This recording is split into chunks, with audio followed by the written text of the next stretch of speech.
Kita mulai aja ya Bapak Ibu.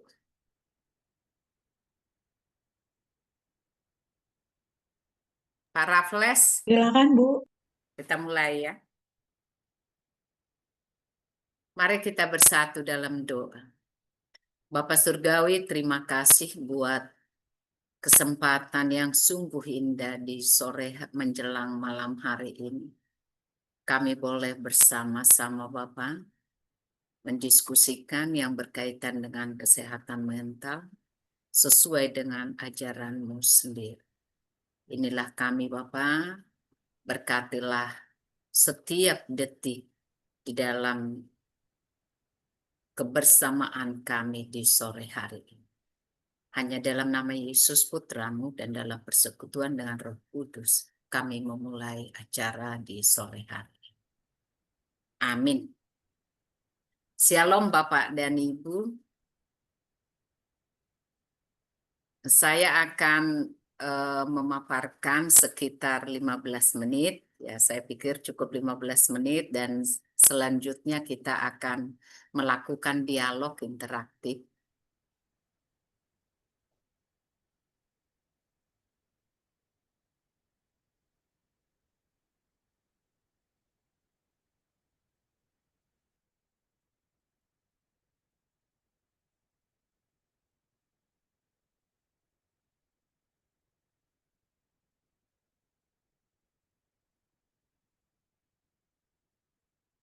Kesehatan mental adalah kondisi kesejahteraan emosional, psikologis, dan sosial individu yang harus seimbang. Jadi seimbang itu. Dan di dalam buku buku kami bertiga nih, ada khusus ya tentang kesehatan mental. Ini sangat lengkap bukunya, dimulai dari pengertian definisi dimensi, di bab 2 energi positif, pemahaman tentang energi positif, di bab 3 mengatasi tantangan kesehatan mental, di bab 4 kesadaran diri dan rintangan emosional, di bab 5 bagaimana menciptakan lingkungan yang mendukung mental yang sehat, di bab 6 menetapkan tujuan untuk kesehatan mental, di bab 7 itu khusus mengenai analisis kasus. Nah, di bab ini kita boleh mengidentifikasi, biarpun ya tetap harus ditegakkan oleh profesional kesehatan mental, tapi kita bisa mengeses diri kita sendiri, kemudian kita tentunya akan ke psikolog atau ke psikiater. Dimulai dari gangguan tidur, insomnia, gangguan tidur parasomnia, gangguan makan anoreksia nervosa, gangguan makan berlebihan, binge eating disorder, gangguan kecemasan, gangguan panik, ya, gangguan fobia spesifik, gangguan stres pasca trauma, gangguan mood depresi mayor, gangguan bipolar, gangguan depresi persisten, gangguan disosiatif, gangguan organik demensia, gangguan amnesia disosiatif, gangguan identitas disosiatif DID, gangguan penyalahgunaan zat, kecanduan internet, kecanduan screen time, kemudian game, judi online, alkohol, pornografi, gangguan kepribadian narsistik, kepribadian antisosial, gangguan kepribadian obsesif kompulsif, gangguan psikosomatik, gangguan kesehatan mental organik, demensia, gangguan pemusatan perhatian dan hiperaktivitas, kemudian gangguan skizofrenia. Ada pertanyaan-pertanyaan di bab terakhir. Nah, pada kesempatan ini tentu kita kemarin masih sekilas secara umum. Nah, ini kita masuk ke definisi apa itu sebenarnya kesehatan mental. Seperti yang terpampang di hadapan kita. keadaan sejahtera itu di mana kita sebagai individu menyadari kemampuan kita dapat mengatasi stres di sini ya. Kemudian dalam kehidupan sehari-hari kita produktif. Minggu kemarin juga tanda tandanya yang paling gampang, kalau kita sudah tidak produktif, perlu kita berbicara, berkonsultasi para profesional kesehatan mental. Dan itu dipengaruhi oleh aspek emosionalnya, aspek kognitifnya, aspek sosialnya, aspek spiritualnya. Nah, dan ini di dalam buku berjudul Kesehatan Mental, Kesadaran Pribadi Menuju Kesadaran Kolektif. Jadi kita secara individu, kita sebagai pribadi, paham dulu, saya itu dalam kondisi saya sekarang termasuk produktif enggak? Pada saat kita sudah menyadari kondisi kita, maka kita juga mulai nih ke anak-anak kita, ponakan kita mulai melihat tentu dari interaksi kita hari ke hari, kita akan mudah mengidentifikasi juga. Minimal kita mulai bisa berdiskusi, kalau di minggu kemarin kita menjadi teman curhat. Teman curhat dan kita lihat dalam usianya misalnya 23 tahun masih kuliah atau sudah tamat, tetapi mereka belum bisa mandiri dalam artian hal-hal yang harusnya mampu dilakukan oleh orang seusia dia. Ternyata dia tidak mampu melakukan itu. Nah, di sini kita tentu akan menjadi bisa jadi pendampingnya lah ya, memberikan dukungan support, bagian dari support system tentunya. Kesehatan mental ini mencakup kemampuan seseorang untuk mengelola tekanan-tekanan, mampu menjalin hubungan yang sehat, mampu menjalin hubungan bersahabat maksudnya ya. Kemudian mampu beradaptasi dengan perubahan lingkungan, perubahan kehidupan. Dan dia memahami emosinya. Dia juga mampu mengatasi emosi-emosi negatif. Jadi seseorang yang sehat secara mental, tentu dia akan mampu membangun hubungan, ya, memiliki sahabat pasti. Oh, dia karena terlalu pendiam misalnya, jadi tidak punya sahabat gitu ya.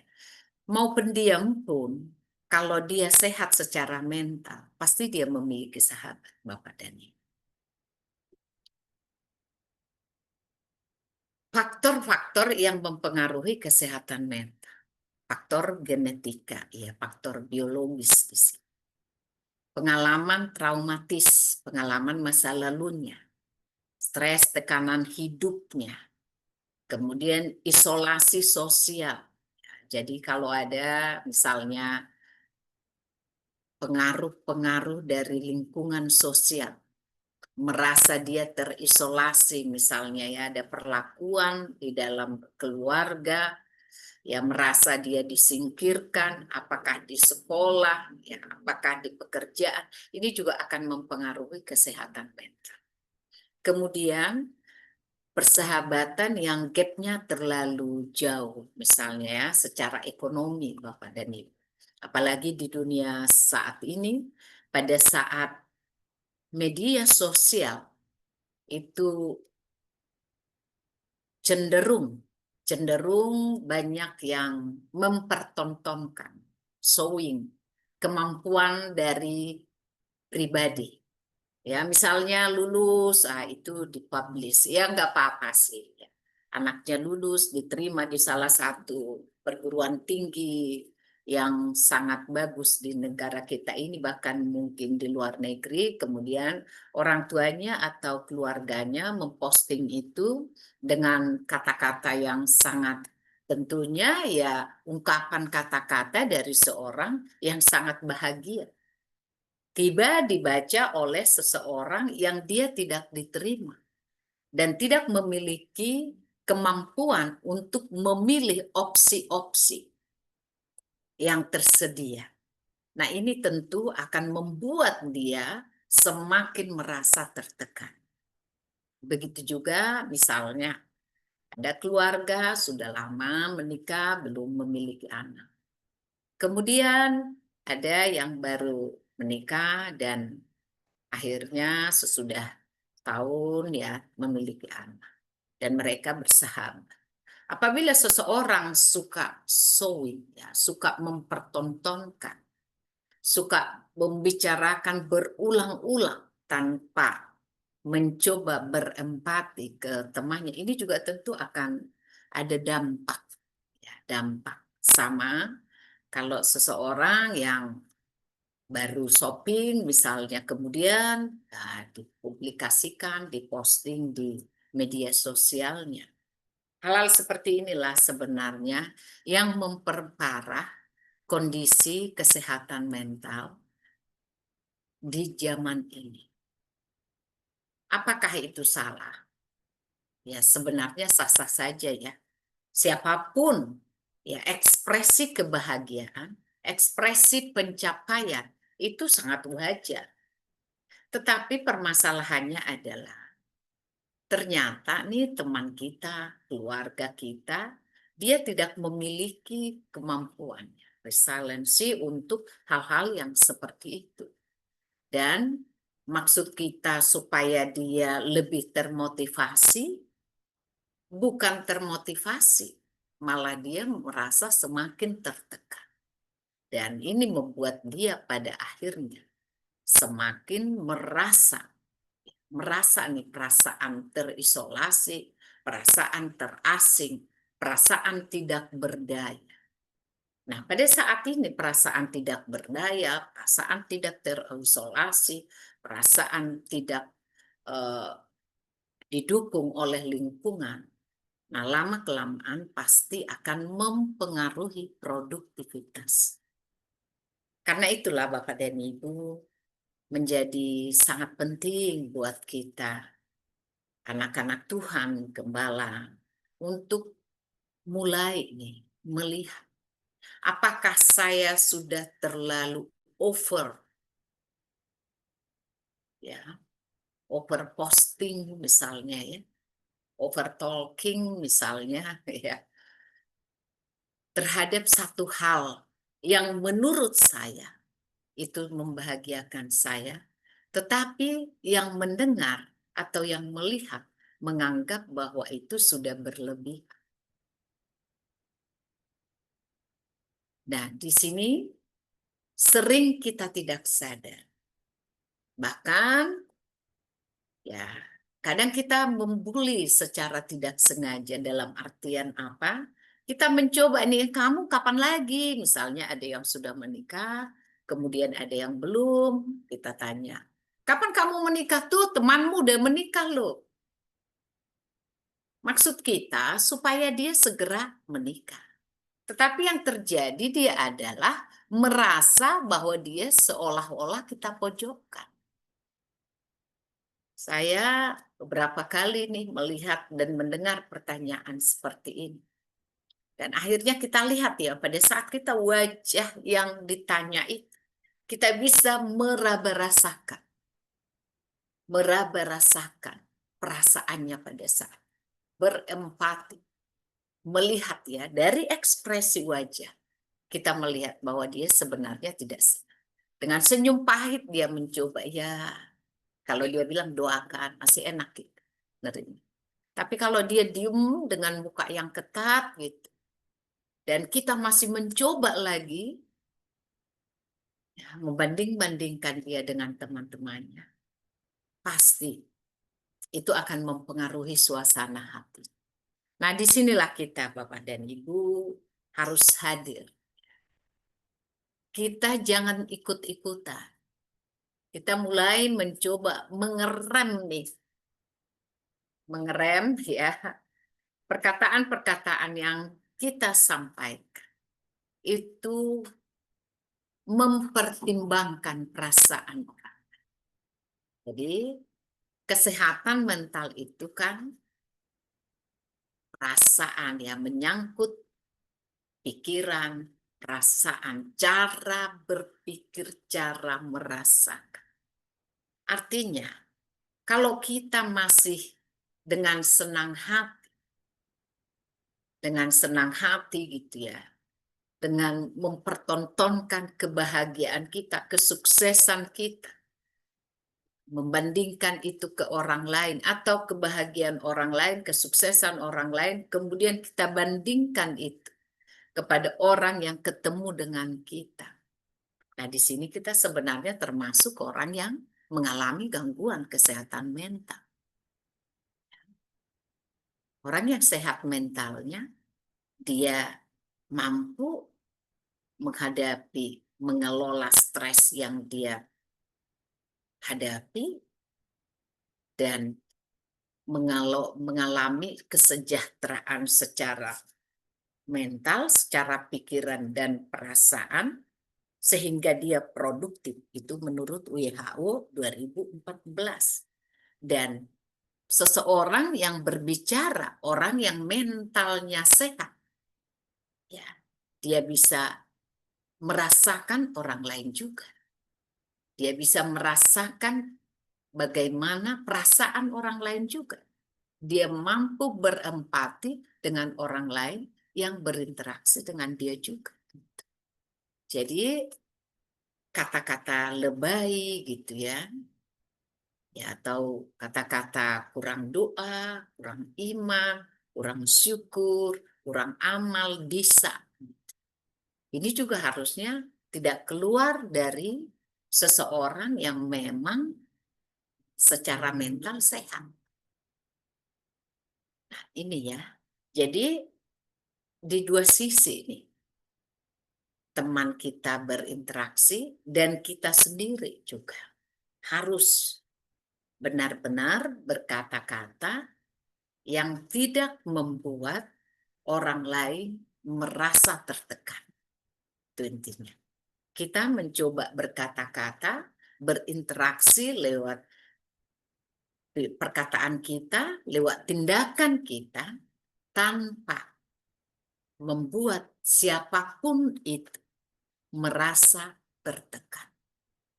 Karena apa tadi? Faktor-faktor yang mempengaruhi kesehatan mental, adanya stres dan tekanan hidup salah satunya. Tekanan hidup yang seperti apa? Tekanan hidup itu ya lewat perkataan, lewat tindakan dari orang-orang yang berinteraksi. Kalau pengalaman traumatis mungkin lebih dari ada unsur ya secara sadar melakukannya. Sehingga seseorang itu akhirnya mengalami traumatik. Tapi kalau adanya tekanan-tekanan hidup, isolasi sosial, kemudian faktor lainnya di sini yang paling sering itu sebenarnya justru tanpa disengaja. Tanpa disengaja. Dan kita juga sering melakukan itu. Nah, disinilah kita mulai, ya, setiap perkataan kita itu kita ingat bahwa perkataan-perkataan yang tidak membangun, yang memperbandingkan, tindakan-tindakan yang seolah-olah nih mempertontonkan, showing off gitu ya, harusnya kita minimalkan, kita kurangi atau kita hilangkan. Sehingga kita juga memberikan kontribusi untuk lingkungan yang sehat. Dan lingkungan yang sehat tentu akan membangun, akan membentuk manusia-manusia dengan mental yang sehat. Jika kita mengamat-amati secara harian lah untuk lingkungan kecil di sini, lingkungan keluarga kita akan bisa mulai menganalisa, mengakses diri kita. Apakah saya sudah mulai ada terganggu nih secara mental? Kalau kita ketakutan berlebihan, kekhawatiran berlebihan, ada perasaan bersalah gitu yang terus-menerus, ada perubahan mood, suasana hati yang drastis. Ketakutan ini apakah ketakutan terhadap hal-hal yang besar gitu ya? Misalnya gempa bumi, ya itu orang semua pastilah. Tapi ketakutan di sini bukan hanya hal-hal yang sangat mempengaruhi hidup ya. Hal-hal kecil, ya takut cuma ada suara-suara gitu ya, takut ya. Melihat binatang-binatang gitu ya, takut banget gitu.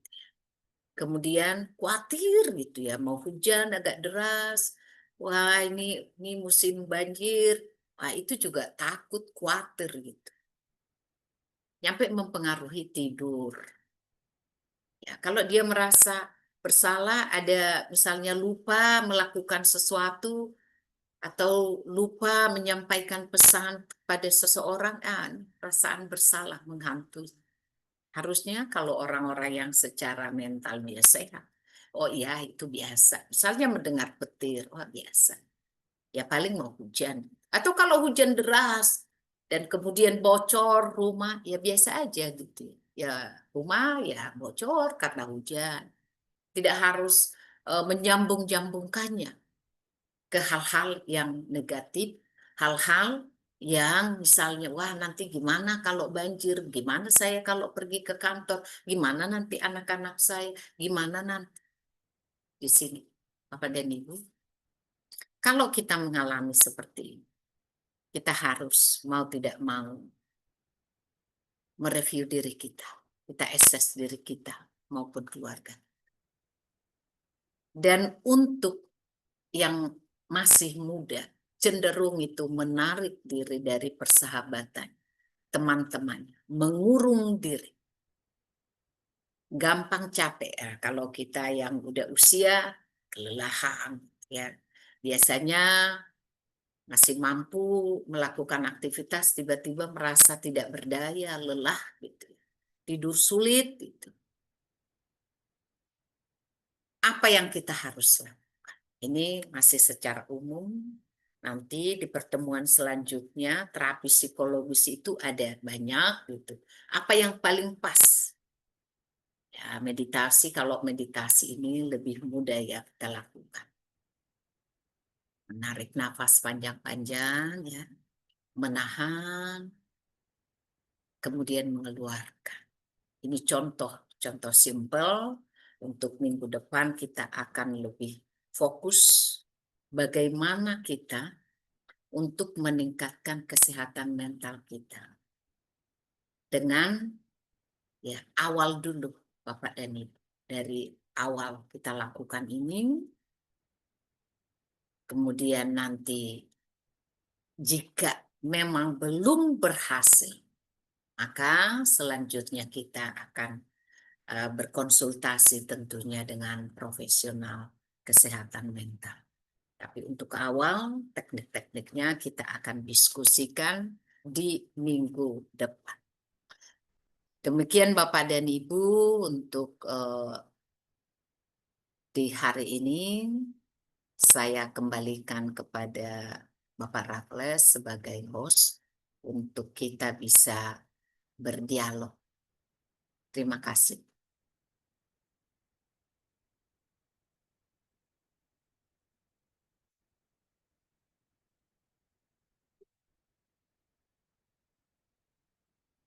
Pak Raffles.